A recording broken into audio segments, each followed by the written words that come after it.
अस्सलाम वालेकुम friends, welcome back to my channel vocabulary and simple sentences. दोस्तों, आज की इस वीडियो के अंदर हम सीखेंगे कि किस तरह छोटे छोटे फ़िक्रात के इस्तेमाल से हम अपनी वोकेबलरी और इंग्लिश को इम्प्रूव कर सकते हैं। अगर अभी तक आपने हमारा चैनल सब्सक्राइब नहीं किया तो हमारे चैनल को सब्सक्राइब करें और साथ में बेल आइकन पर भी क्लिक करें ताकि हमारी आने वाली वीडियो का नोटिफिकेशन आप तक पहुंच सके। So let's get started. पहला वर्ड है हमारे पास डिस्कशन। डिस्कशन का मतलब होता है बहस। तो पहला सेंटेंस है, ये बहस के लिए तैयार नहीं है। It is not up for discussion. ये बहस के लिए तैयार नहीं है। It is not up for discussion. मैंने बहस में हिस्सा लिया। I took part in the discussion. मैंने बहस में हिस्सा लिया। I took part in the discussion. Part का मतलब होता है हिस्सा। टुक मतलब लिया। हमें संजीदा बहस करने की ज़रूरत है। We need to have a serious discussion. हमें संजीदा बहस करने की ज़रूरत है। We need to have a serious discussion. Serious का मतलब होता है संजीदा। नीड का मतलब ज़रूरत। नेक्स्ट वर्ड है हमारे पास एक्सचेंज। एक्सचेंज का मतलब होता है तबादला। तो फर्स्ट सेंटेंस है, उन्होंने तोहफ़ का तबादला किया। They exchange gifts. उन्होंने तोहफ़ का तबादला किया। They exchange gifts. हमने सलाम का तबादला किया। We exchange greetings. हमने सलाम का तबादला किया। We exchange greetings. हमने फ़ोन नंबर्स का तबादला किया। We exchange phone numbers. हमने फ़ोन नंबर्स का तबादला किया। We exchange phone numbers. तबादला मतलब किसी को कोई चीज़ देना और उससे बदले में कोई चीज़ लेना। नेक्स्ट वर्ड है हमारे पास पीस। पीस का मतलब होता है टुकड़ा। मुझे कैंडी का एक टुकड़ा चाहिए। I want a piece of candy. मुझे कैंडी का एक टुकड़ा चाहिए। I want a piece of candy. वैसे कैंडी का मतलब होता है टॉफ़ी। केक के दूसरे टुकड़े के बारे में क्या ख्याल है? How about another piece of cake? Cake के दूसरे टुकड़े के बारे में क्या ख्याल है? How about another piece of cake? Another का मतलब दूसरा। अबाउट मीनिंग के बारे में। नेक्स्ट सेंटेंस है, बराहे करम मुझे लिखने के लिए कागज़ का एक टुकड़ा दें। Please give me a piece of paper to write on. बराहे करम मुझे लिखने के लिए कागज़ का एक टुकड़ा दें। Please give me a piece of paper to write on. Next word है हमारे पास स्पीक। स्पीक का मतलब होता है बोलना या बोलो या अल्फाज अदा करना। तो फर्स्ट सेंटेंस है, क्या वो अंग्रेज़ी बोल सकता है? Can he speak English? क्या वो अंग्रेज़ी बोल सकता है? Can he speak English? वो चीनी बोल सकता है या वो चाइनीज़ बोल सकता है। He can speak Chinese. वो चीनी ज़ुबान बोल सकता है। He can speak Chinese. बराहे करम जितना वाज़ेह हो सके बोलें। Please speak as clearly as you can. बराहे करम जितना वाज़ेह हो सके बोलें। Please speak as clearly as you can. Clearly का मतलब वाज़ेह तौर पर या वाज़ेह। नेक्स्ट वर्ड है हमारे पास स्टेप। स्टेप का मतलब होता है कदम। तो फर्स्ट सेंटेंस है, क्या आप इस तरह कदम उठा सकते हैं? Can you step this way?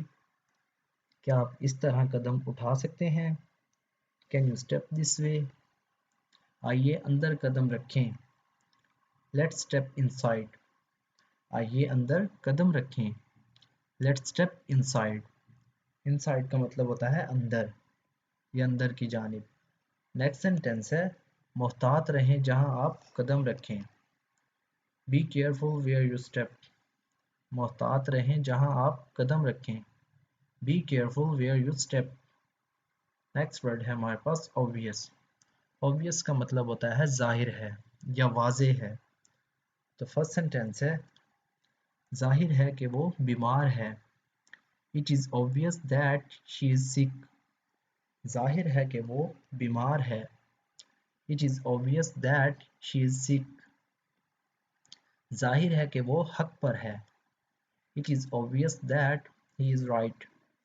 जाहिर है कि वो हक पर है। It is obvious that he is right. Right का मतलब होता है ठीक। यहाँ इस्तेमाल हुआ है right का मतलब हक पर है। नेक्स्ट सेंटेंस है जाहिर है कि वो गलत हैं। It is obvious he is wrong. जाहिर है कि वो गलत हैं। It is obvious he is wrong. या it is obvious that he is wrong. Next word है हमारे पास सेल। सेल का मतलब होता है फरोख्त। ये फरोख्त के लिए नहीं है या ये बेचने के लिए नहीं है। This is not for sale. ये फरोख्त के लिए नहीं है। This is not for sale. उसने अपने घर की फरोख्त का इश्तिहार दिया। He advertised his house for sale. उसने अपने घर की फरोख्त का इश्तिहार दिया।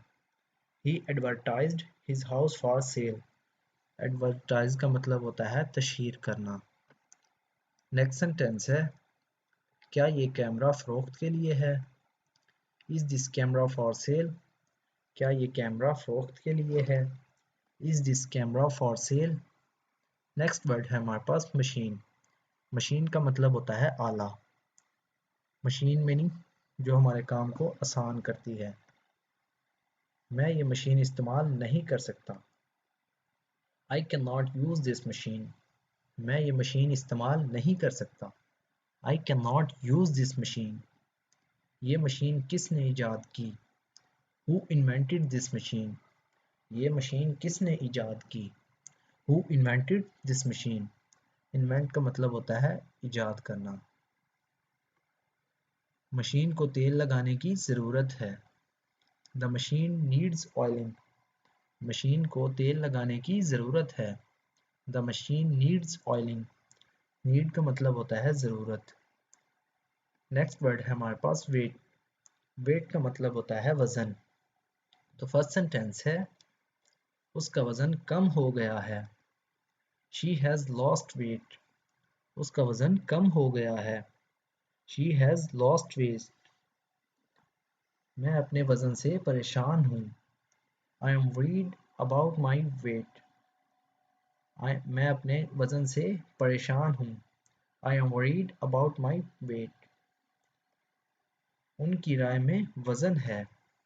His opinions carry weight. उनकी राय में वज़न है। His opinions carry weight. Next word है हमारे पास पेशेंट। पेशेंट का मतलब होता है सब्र और पेशेंट का मतलब ही होता है मरीज। तो फर्स्ट सेंटेंस है मैं सब्र करूँगा। I will be patient. मैं सब्र करूँगा। I will be patient. Adeel एक मरीज का इलाज कर रहा है। Adeel is treating a patient. Adeel एक मरीज का इलाज कर रहा है। Adeel is treating a patient. मैं मज़ीद सब्र नहीं कर सकता। I cannot be patient any longer. मैं मज़ीद सब्र नहीं कर सकता। I cannot be patient any longer.